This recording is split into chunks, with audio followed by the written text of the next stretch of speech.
इस बाबरकत मौके पे आप अहबाब के लिए वाज़ नसीहत के लिए और दुआ के लिए एक प्रोग्राम का इनाकाद किया गया है जो सहाबाए किराम रिज़वानुल्लाह अलैहिम अजमईन का तरीक़ाकार भी है। तो मैं प्रोग्राम का आगाज़ तिलावत कलाम इलाही से करता हूँ।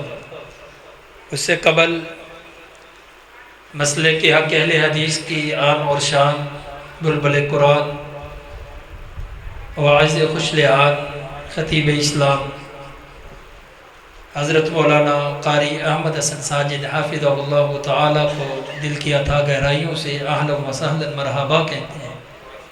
अल्लाह रब्बुल आलमीन इनकी दीनी मसाई को अपनी बारगाह में शर्फ़ कबूलियत से नवाज़े। मैं तिलावत कलाम इलाही के लिए दावत देता हूँ हाफ़िज़ अब्दुल्ला तारिक को कि वह तशरीफ़ लाए, मुख्तसरन तिलावत कलाम पाक से प्रोग्राम का आगाज़ फरमाए।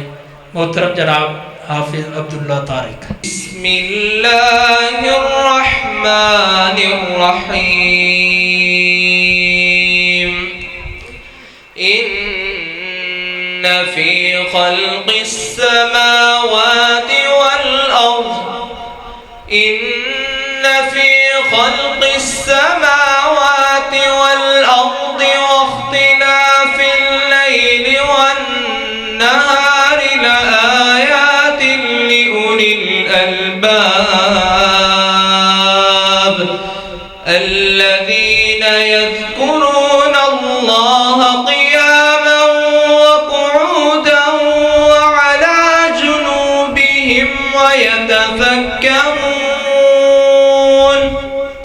ويتفكرون في خلق السماوات والأرض ربنا ما خلقت هذا باطلا سبحانك فقنا عذاب النار ربنا إنك من تدخل النار فقد أخزيته وما للظالمين من أنصار ربنا